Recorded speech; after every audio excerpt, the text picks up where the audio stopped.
How to delete temp files on your Windows 11 laptop. So this is a great way to improve the performance and free up storage space on your computer.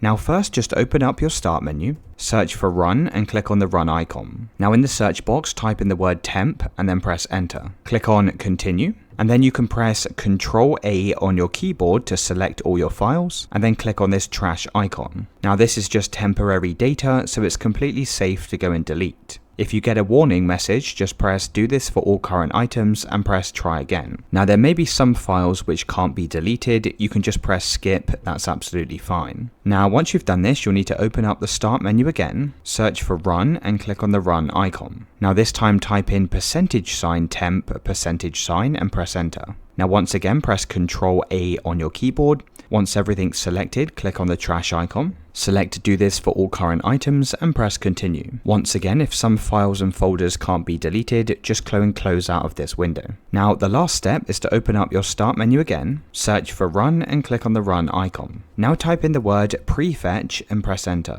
Now once again, go and select all of the files in this folder and click on the trash icon. Select do this for all current items and press try again. Now once you've done this, that's how to delete temp files on your Windows 11 laptop.